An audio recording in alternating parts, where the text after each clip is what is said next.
Et tout de suite, on retrouve Floriane pour son journal d'une comédienne. Oui, c'est le retour. Alors aujourd'hui, je viens vous parler de production. Alors je sais, dans votre tête, vous imaginez un gros producteur avec un cigare au cœur du mouvement MeToo. Mais non, non, je ne viens pas vous parler de ce genre de prod. Et pour tout vous dire d'ailleurs, mes 3 derniers tournages, c'était des femmes à la production. Et c'est de ce genre de personnes dont je voudrais vous parler. La prod, pour nous les acteurs, c'est des sous, des thunes, de la moula, de la monnaie. Voilà, quand on pense prod, on voit le smiley dollar comme ça qui s'envole. Et en fait, eh bien non, la putain de sa race. Les productrices que j'ai côtoyées, elles m'ont fait rêver, les gars. C'est des espèces de MacGyver du futur.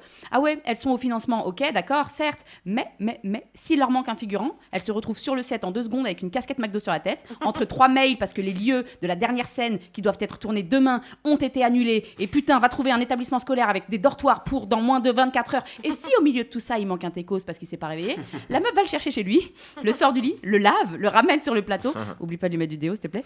Et il se peut même, et ça c'est du vécu, qu'elle se retrouve à la table régie, la productrice, mesdames, messieurs, en train de te faire des thermos de café chaud et de traficoter l'électricité pour que la cafetière ne fasse pas péter le matos des électros, mais que quand même les acteurs puissent avoir un peu de café chaud pendant qu'elle vérifie, elle, les feuilles de route. Et putain, il y a une coquille dessus. Oh là là, ils sont pas convoqués à la bonne heure ce soir. Attention, on va pas renverser le café chaud sur l'ordi parce que je serais hors budget.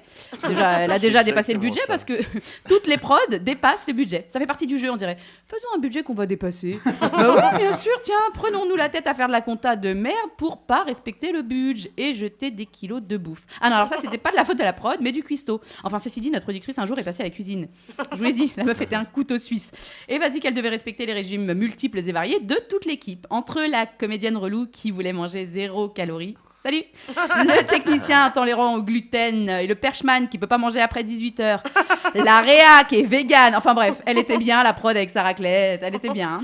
Et encore, j'ai pas parlé de son rôle premier. Vraiment, son rôle premier, c'était le rôle de médiatrice. La meuf doit calmer la rébellion des techniciens, l'embrouille entre le réa et la coréa, l'ego des comédiens qui supportent pas les hurlements du premier assistant, ni les horaires de nuit. Bref, big up aux petites prods, big up les meufs qui sont en prod et les grosses prods. Et merci de nous permettre d'exercer le plus beau métier du monde. Ouais. Joli. Merci, Floriane. Très joli, Floriane. Ça va. Toi, on ira te voir chercher ton César. Non, suce-moi, salope, ça va.